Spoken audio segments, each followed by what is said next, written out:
Yes, thank you. Saturday afternoon football, for example, Liverpool and Everton are going to be playing. There's going to be 90,000 people there. Police are going to be over there manning it.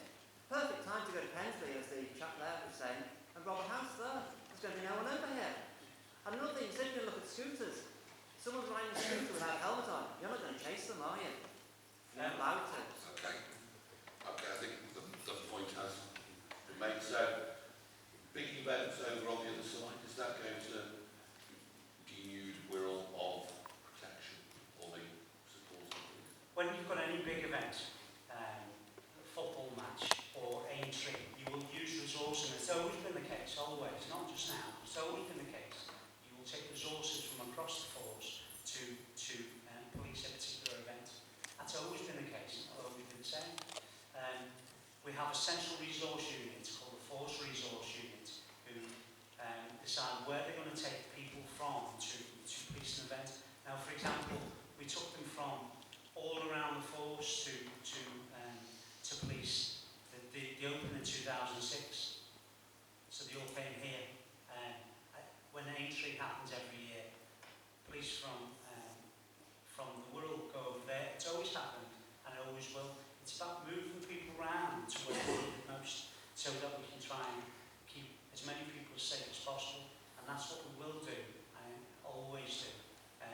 So there's no difference now to there was before. Okay, I'm going to take. What about scooters? Okay, I think. You're going to chase people on the. scooters? Sorry? It's about the helmets and chasing scooters. Well, you see, it's not as simple as chasing motorbikes, because there's a risk, isn't it, to people. So it's When their you fault. They get robbed, it's their fault. You know, I understand your point of view, I really do. But if you look at it in a different way, when you've got a scooter or a motorbike riding crazily across the wherever they're going, and they're not wearing a helmet, they're a danger to themselves and they're a danger to other people. If a police car chases them, and they do that, but if a police car chases them, it makes them go faster, doesn't it? And it makes them take risks. And that risk is to members of the public, to people crossing the road, to other vehicles, which is a lower priority. But we have to manage that risk. So there are occasions when we will pursue a motorcycle, if the correctly trained officers at sea, but if they aren't, then we'll have to make a decision based on the facts in front of us. So it's not as simple as that. We're not chasing people on motorbikes. Okay, thank you for that. I'm going to. No, the one that the ladies asked the question. Yes. Okay, I'm over here tonight, Sullivan Lane. The cars are bumper to bumper. Now they're not just bumper to bumper down the lane. They're bumper to bumper around every corner, on the pavement itself, and right on the Old Greasby Road. It's a major hazard for the people living down there. And every time there's an open night at the school on the corner, it happens regularly, 3 to 4 to 5 times a year. Now we've complained again and again about the dangers involved. If there was an accident, if a fire brigade needed to go down that lane, if an ambulance needed to go down that lane, it couldn't, because the lane is totally blocked. Now we have complained. Please, what are you going to do about it? Because it's a major tragedy. Okay, parking issues and road issues is not a matter only for the police. There are, and I'll certainly look into that issue. My office is still at the back, but we'll certainly look into that issue. But parking and people parking inconsiderately is not just a police issue. It also belongs to council enforcement, the schools, the people themselves. There's an educational issue there. I'll certainly look into that for you, absolutely, if I can find out. I don't know if my office is still at the back. So we're looking at that, but it's not just a police issue, I'm afraid. What we'll try and do is make sure we get your details and make sure they're passed along, so you can respond directly. But just to let you know as well, as a constituency committee with our road safety budget, the little we have, we're also looking to see if we can do something about So, I'm going to take one last question and we're going to move on, because I'm conscious we want to do the wider public question time. Yes, sir. Thanks, Chair. My question is from your initial report and from what Councillor Sullivan said. Let's get some reality here, because this sounds like an episode from the Keystone Cops. You've got police going over to Liverpool, police coming over here in emergencies or whatever, whenever there's a big incident. Councillor Sullivan said, and he's quite right, that you hardly see a police car. We remember the days when we saw the policeman. The next thing, they'll be coming over on the bus and going back over there on the bus. And let's face it, the 437 at the moment is a temp, so it's a good service. Now, my question is this. You're in a position, as your rank, where is the fight back going to come from for the cuts? You are in a position to fight these cuts. What are you doing about that? Okay. I think that did sound a bit political, I have to say. But is there any chance that the police will be coming over on the 437 bus? What we might do. Leave the pass. Police SOs use the bus. There's nothing wrong with using buses. But I can't explain to you, other than to say, since 2010, we've lost £70 million. Okay? In the next 3 years, we're looking to lose another £25 million. So, you know, that's a fact of life. And so, when you lose a lot of money, you also lose staff. And so we have to just work differently. But it has been an opportunity for us to cut waste. It has been an opportunity for us to look at things differently, to do things differently, and that's what we're doing. We'll make it work. We'll keep. No, that's not the answer. Excuse me. Okay. So, thanks for that, Inspector. We're going to work more flexibly. We're going to have a wider array. It would be ideal, of course, it would if we had our own more police officers based here. But in order to work as flexibly as we can, you're going to be able to deploy resources from across Merseyside. That's absolutely.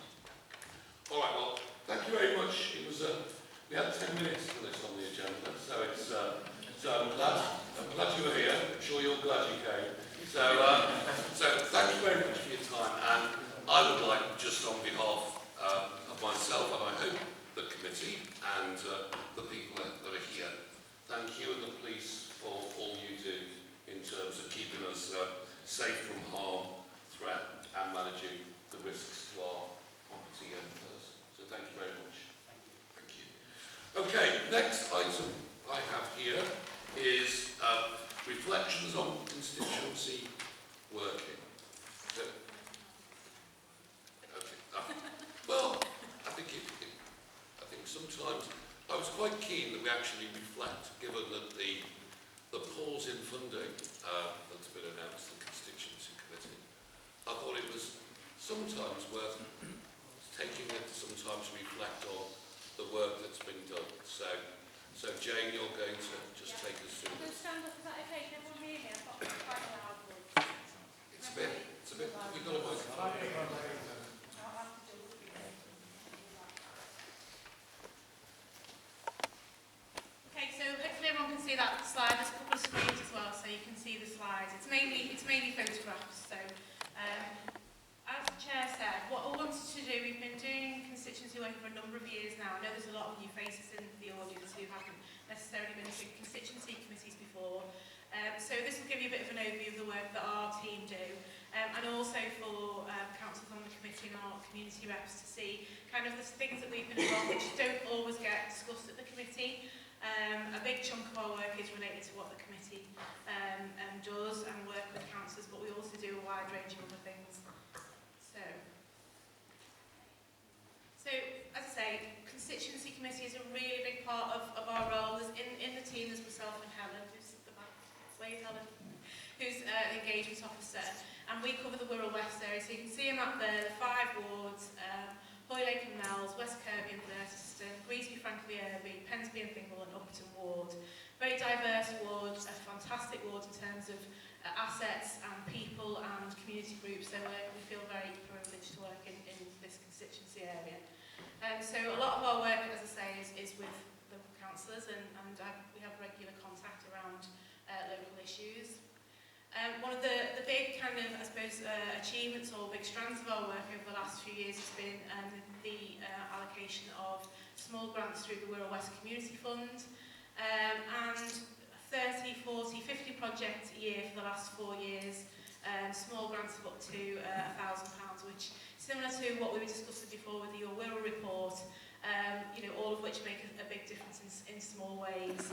And the next meeting of the committee, which is in April, will do some work similar to what's been done for your Wirral, to outline some of that and kind of the overall impact of what's happened with those small grants over the years.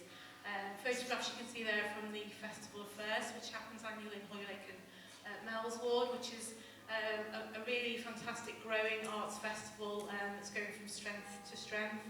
And you know, we've been proud to kind of contribute to some of that in terms of some of the activities. So kind of a lot of the events and things that go on throughout the area. Quite often we've had made a little bit of a contribution through the constituency funding. Quite a big part of Helen and I's work is to work in partnership. So Inspector Harrison's gone now, but we work really closely with colleagues in Merseyside Police, Merseyside Fire and Rescue, local housing providers, a range of other agencies and charitable and voluntary organisations. Really a fantastic project we've been working on recently is called the Great Wirral Door Knock. And that's something that's been led by Age UK, and it was about getting out into local areas and actually knocking on people's doors as partners. So I was partnered up with a police officer, and we were just going around asking people what they thought of the area, what the issues were, would they like to get out more, would they like to join groups, and in that way we were able to sort of really talk to people who might not otherwise have access services in the area. So just before Christmas we did that in Woodchurch for 3 days, early December, and we spoke to literally hundreds of people, lots of conversations, and probably around about a couple of hundred referrals to local services, and we're looking to do more of that. So I've put a bid into for government funding, so we can extend that across the constituency, because it's a really fantastic project.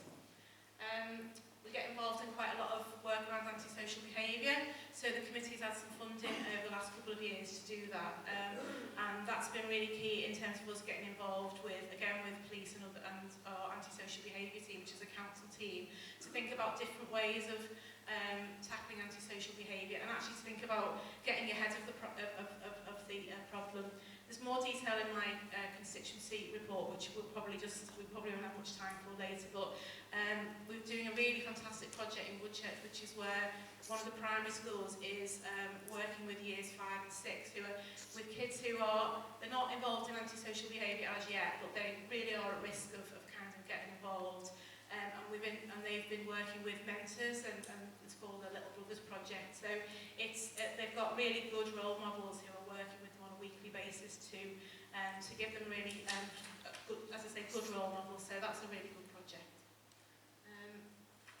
We do a lot of work to celebrate what's going on in the area, and that's making sure that services within the council, that partner agencies are aware of the range of community groups and what they actually do, but it's also about celebrating some of the physical assets. So we did a project last couple of years called Special Places, which was about installing new benches, and it was kind of inspired by the idea of a bench being somewhere. It's not just about a bench, not somewhere where you sit, it's somewhere where you stop, reflect, maybe have a conversation. Certainly it's a valued local amenity.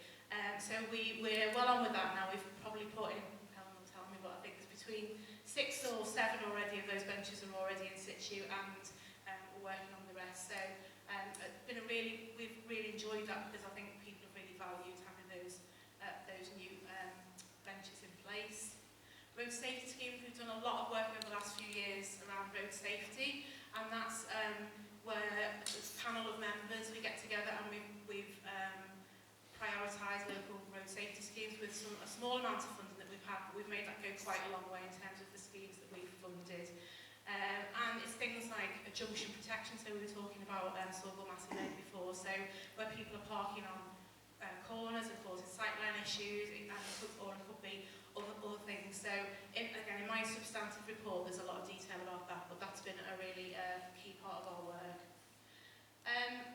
One thing both Helen and I really passionate about is about creating opportunities for communities to come together. So we were really pleased to be able to fund some big lunches last year as part of the Her Majesty the Queen's birthday celebrations, because we know that those are things that really bring people together and often can have multiple benefits that last beyond the event. So the picture on your left is actually in this room. So I think possibly the most well attended of our lunches last year, and I think it was a fantastic success. So we funded about 20 of those across the constituency, and some of the feedback from that is fantastic because it's about how people who might not have got out have come to those lunches, how people have met new people, and hopefully that sustains their social networks for years to come.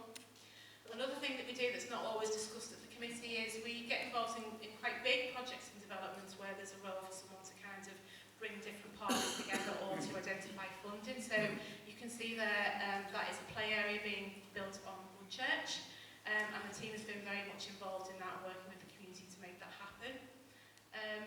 And I'd say probably Helen does an awful lot of this, but this is resolving local issues. So we spoke in terms of the questions that come out of this committee tonight, or things that are raised with councils or raised with us directly. That can be a massive diverse range of things. What the picture you can see there is, people might recall that the brass map was stolen, unfortunately, from Thurston Hill, and we've worked with parks to see if we can replace that. And would you believe that there were no existing kind of drawings of that, so we had to ask for people's photographs. So it's things like that that actually people really value, that we tend to get involved in as a team, where there's kind of a communication or community engagement or consultation element to that. So I've put anything from block bullies to stolen maps to relocated litter bins, but it really is as diverse as that. So I think that's it really. It's just to give more of a reflection of our overall work programme, because when we come to the committee we often talk through quite long reports and talk about how much money we've spent on this, that and the other, but we just thought it was a good opportunity to pause and have a bit of a reflection on some of the things that probably we've achieved over the last few years and how we'll hope to work moving forward. I think that's probably all I wanted to say. Thank you, Jane. Excellent. And I think as a committee, I think we should accept the report and thank you, Helen, and all the other partners, and what you've done in terms of making very little amounts of money go a very long way and improving the quality of life for people. So if we can thank you and Helen for the work that you've done, and we're happy to do that. Okay. And we can move on. What I'd like to do now, with everyone's agreement, is to, before we go into the constituency manager's report, progress budget report, actually move the community question time up. So if we can try and do the community question time session now. Again, we will see how we go. We normally try and finish by around about 9 o'clock-ish. But again, there are quite a few people here tonight, and I'm sure you've got some questions. I'm going to have a starter for 10 on the questions. And this has come from David Wilkes. Is David here? Yes. Would you like to give your question? Your first question, please. Thank you. What's it going to take to get the council to rethink its proposals to introduce on-street car parking charges in Hoylake, which seems to smack of a rather desperate way of offsetting some of the expenditure on the proposed golf resort? Okay, thank you for the question. As everyone knows, this is a constituency committee, so I try and keep it non-partisan or non-tribal, Matthew, so I don't want any trouble from you. But on the basis of Hoylake, Jackie, you handed a petition. I know you've been working very... Well, you just moved my bit after the question time. I was ready to go. It's So- esteemed to agree with Mr Wilson. So I know you've got a petition. Is something you want to add around the work you've been doing as a community rep? Yes. We've been working in Hoylake because we were, as Mr Wilt says, absolutely appalled. I've been working in Hoylake as a community resident since 1976. I've campaigned for many things for them and against them over the years, and I have never met such a petition as this one. We gathered in a fortnight from Hoylake shopkeepers 2,472 paper petitions, which is here. And I went in the shops and I did think this was quite funny. They all said, "Thank God you're taking that away." And I said, "What do you mean? This will be able to do some work in the shop, because everybody who comes in, they start a conversation and we can't get rid of them." So I have collected them in. But sad to say, or glad to say, two of the businesses, and sadly they've had to leave, have now put another petition in, picking up on the scrutiny meeting, which said there needed to be an impact assessment. So in Hoylake now we have a new one, which is asking people's opinion as to whether they will stop to shop in Hoylake when they have to pay. So that one is coming forward as well. But I have that petition here, and as I say, it's the first time that I've ever had so much support, and these are the signatures. What saddened me was that some people say, "You're wasting your time, Jackie, they'll just rip it up, they don't want to know." And I found that quite sad. Well, we'll see whether they want to know, they want to listen, because again on that particular point, I know I've been leading a petition around country parks, and I've absolutely unprecedented in terms of the number of people who signed the online petition and the and paper petitions too.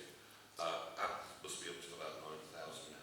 In total, in terms of petitions I've seen, it's over 16,000, and I've, with my colleagues on the council, have asked for a special call for a special council, so that it can be discussed, and also the public can come along and make their voices clear, so that people and the administration understand just how unpopular, unwanted and unwarranted these particular increases and impositions are. I was speaking to a business person this afternoon, in fact, it's one of the hairdresser in West Kirby, and he was making the point that when that particular hairdresser was there, I know because I know the business and worked with the business in the past, it was the only shop that was there. Parts of West Kirby, this particular part of West Kirby, it was all, boarded up shops, closed shops and so on. Parts of West Kirby and Hoylake, the work's gone, and Hoylake, it's developing into quite a vibrant area of niche marketing, niche shopping, and it's becoming incredibly popular. And my concern, and I think the concern of residents and businesses, is the unthought through imposition of these charges is going to absolutely decimate those businesses. And when you actually consider that we're going to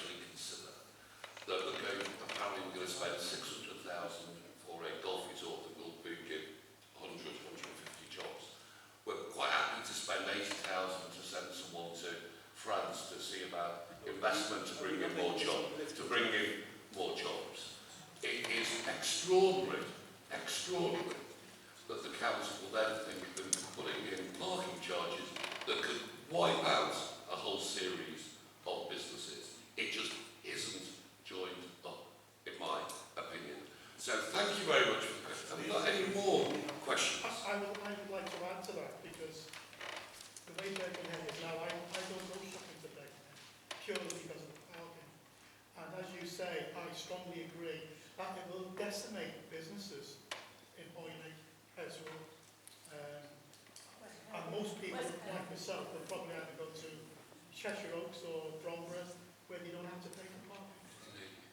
Okay, any more questions? Does it have to be on car parking? But it can be on other items. Gentlemen, just there. Thank you.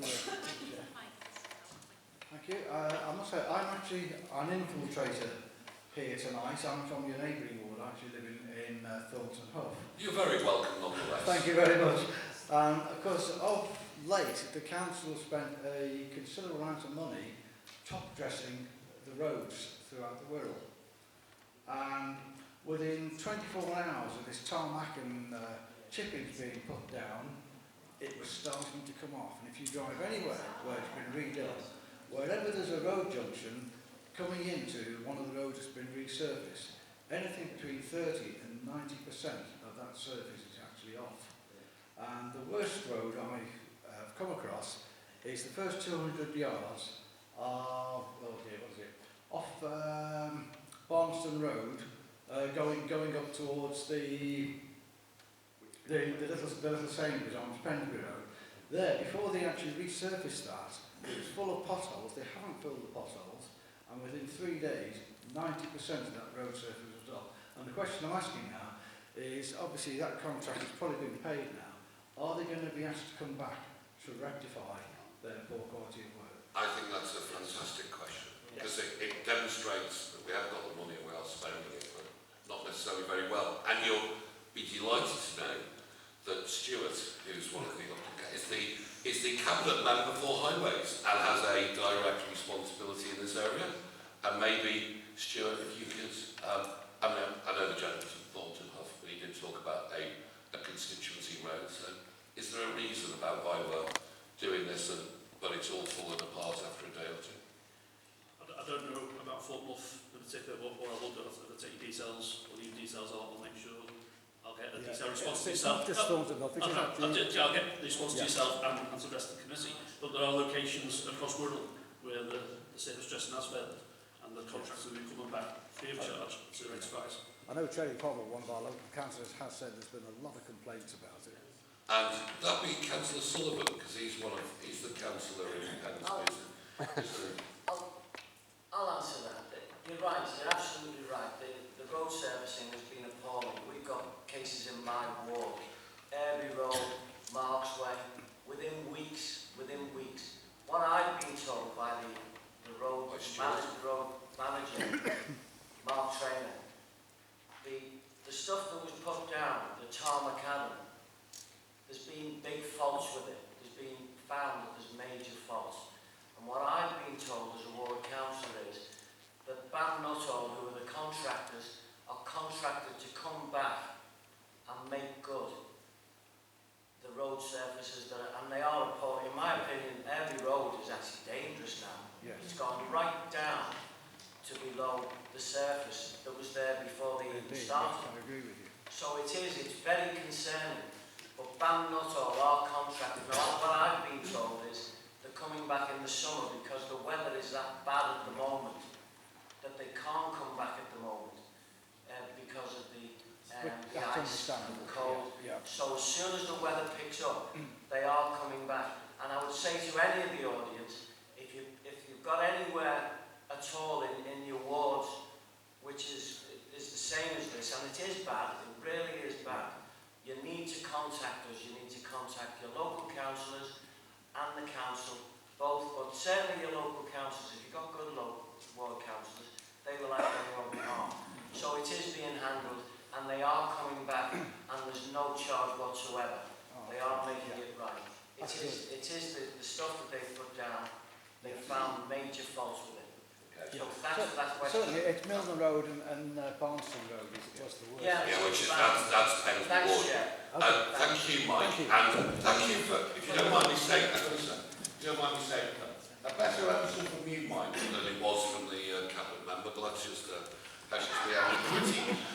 So the root cause is clearly, Stuart, an issue with the quality of the tarmac, and as Mike said, I think Mike referenced that the roads in Wirral are unsafe because of it. So, Rob, yes, of course, contact your local councillors. We'll do our very best to make something happen. But is there a root cause that your department is looking at to try and put this right?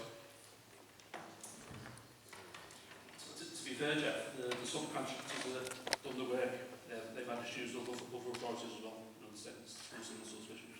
So they're having to come back and rectify the job. No free of charge to the council, so there'll be no charge. And, okay, and I'm sure what people want to know is there won't be a repeat. So if they haven't performed effectively in the contract, hopefully that was identified out and as councillors. Are we now in a situation where it won't happen again? So, you know, if you as a cabinet member in your department, are you clear that in future we won't have this kind of shoddy or dangerous, I think might be described as, work? Absolutely. And no, I disagree with the dangerous bit. No, if someone's of the opinion there's a danger on the highway, you know, there's an emergency contact number on the street scene that you can get in contact someone from our office, and if there's any dangers that can be rectified straight away. Okay. Thank you for that. I think I've got that as a button, so whenever you're speaking to you, I'll press the button and the feedback comes up. Okay. Right. I'm going to try and get different. I know it's a different issue, but I want as many people to have an opportunity. Yes. I always wanted to be on question time. The attractive lady in the middle. Yes, I would like to agree with the lady who was talking about the traffic on the lanes. It is horrendous, and you can see it increasing on a daily basis. But do people realise that if these plans go ahead, there will be an added 150 lorries a day using that same road? We've been told that on the authority of a lot of you people. Okay. It's an impossibility, but nobody seems to be concerned about it. Okay. We've had a question around the golf resort, which I think is what you're referencing, these plans. And I'm going to ask David to answer that in a second. But I think just for, you know, for my own benefit, if we just finish up on some of those other questions, then we can finish up on the golf resort. So yes, I thought I saw a hand popping up there. Yes, the lady on the second row. Yeah. About the golf resort? Yeah, go on. Is that Kira? Yeah. Yeah. The Hoylake Golf Resort proposal includes 200 executive homes on Greenbelt land and a floodplain. The government white paper published on Tuesday stated that Greenbelt protection will not be downgraded, and councils can only take land out of Greenbelt in exceptional circumstances, and that they should have looked at every alternative first. Council's recent study into tourism on the Wirral showed that tourists are overwhelmingly coming here for the countryside, coast and nature, and not for golf. Much better outcomes for jobs can be found by investing elsewhere. Do the councillors agree that there is no exceptional circumstances justification for building the golf resort and houses on the Greenbelt, and that the council is wasting hundreds of thousands of taxpayers' money on this project? Okay. A popular question, and I'm sure the answer is going to be equally popular, David, is it? Thank you, Chair. You asked that question ahead of the meeting, which was very helpful. Oh, so And the answer comes from David Boult. The microphone, please.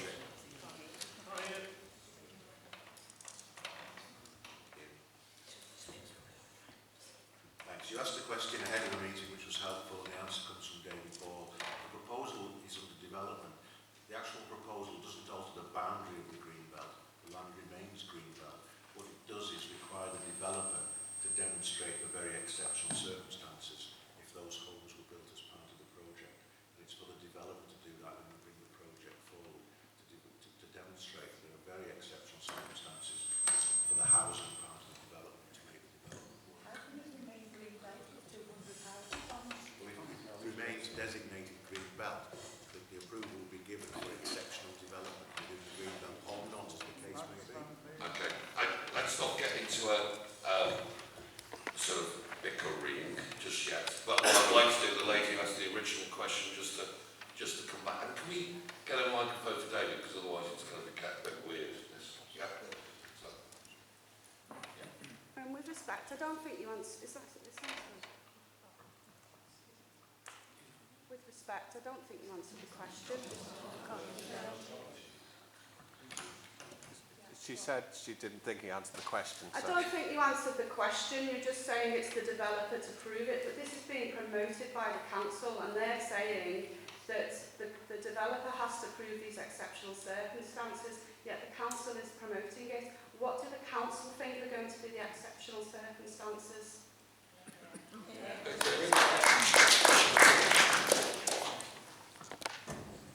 Well, I'm going to say I was doing my best to answer the question. The land would remain designated greenbelt.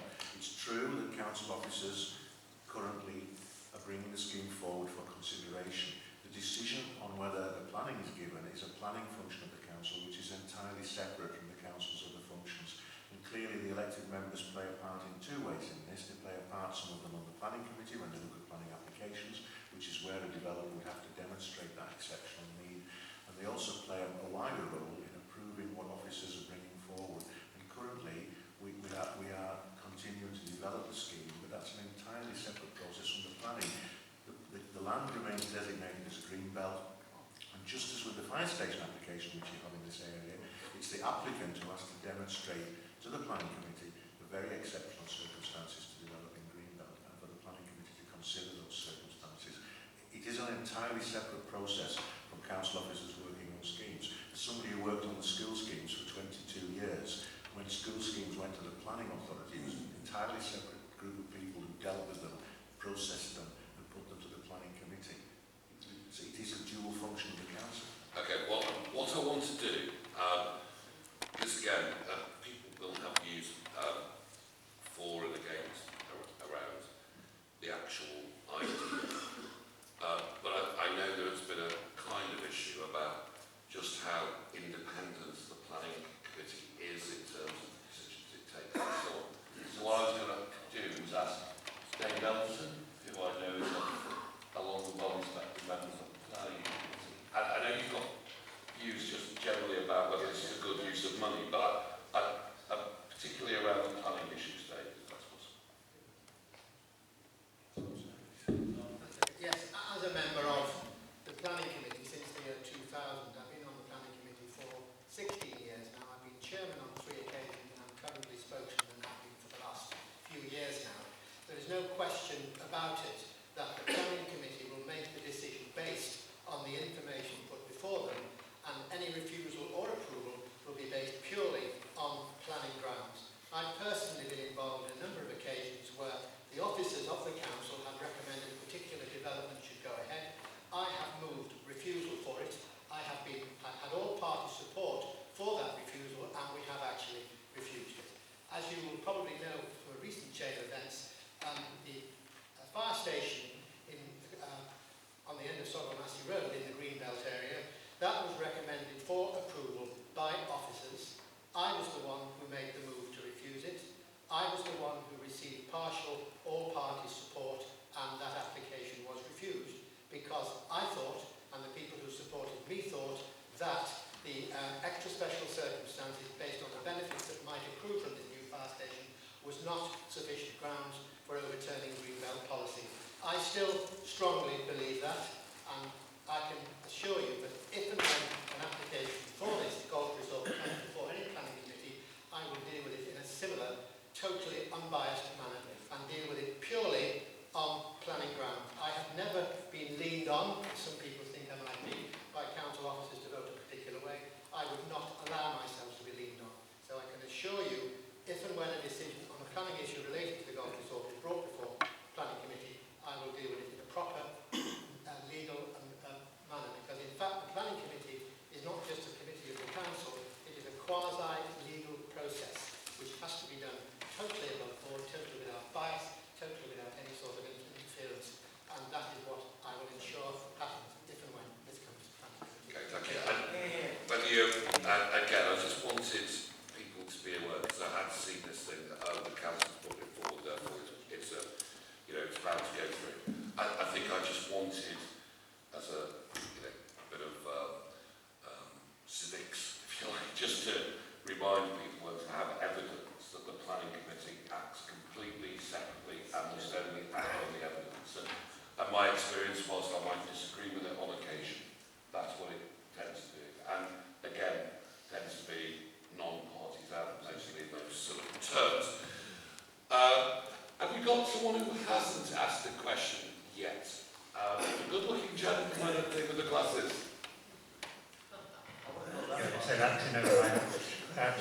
briefly, I want to ask a question about our libraries. You will know that all of these so-called community libraries had their opening hours halved roughly 2 years ago. This includes Irby, Pensby, Woodchurch, Upton, Whittingham and Greasley. Since then, friends groups and other user groups have developed a strong network supporting the library service with events and activities to encourage usage of our libraries. And in addition, Pensby and Irby libraries are further supported by volunteers who are opening the libraries with a more limited service on additional days, and Greasley, I'm glad to say, is just about to join them. We are aware of the involvement by external consultants who are considering the future of our libraries. My question is, what assurance can we be given that our efforts are recognised by Wirral Council, that we will be fully involved in consultation about the future before any decisions are taken, and that all our efforts will not have been in vain? Well said. Wendy, do you have something to just add around to that?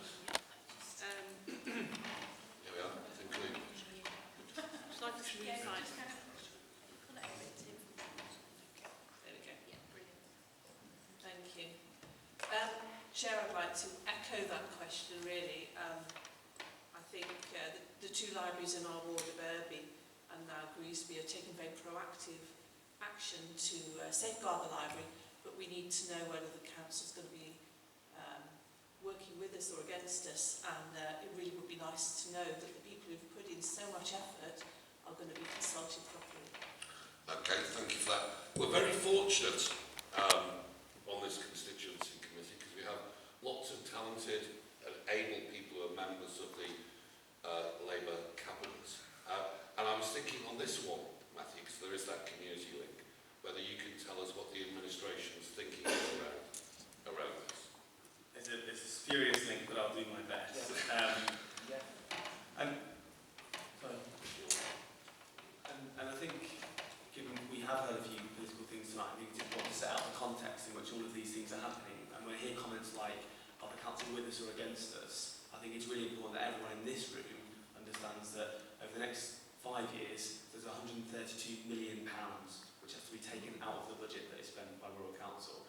We've had questions tonight about what you're doing about standing up to the cuts. So I think if we were to go down a political route, that would be the focus. But the question specifically around libraries and the provision of libraries, completely correct. I understand that there's an external consultant offering up their views. That's yet to be presented to the Cabinet, and therefore we haven't seen their proposals. And that could be absolutely anything there.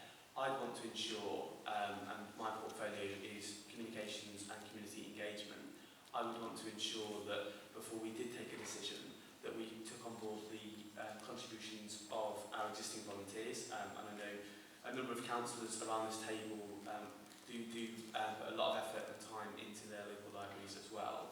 I want to make sure that all of us are feeding into that process properly before any decisions made. Thank you. Okay. Mike, you and you do an amazing job yourself in terms of what you do in the Pensby Library and the volunteer work. What I would like to say, John, we were at a meeting yesterday at the Library Forum, and I'd like to put on record the work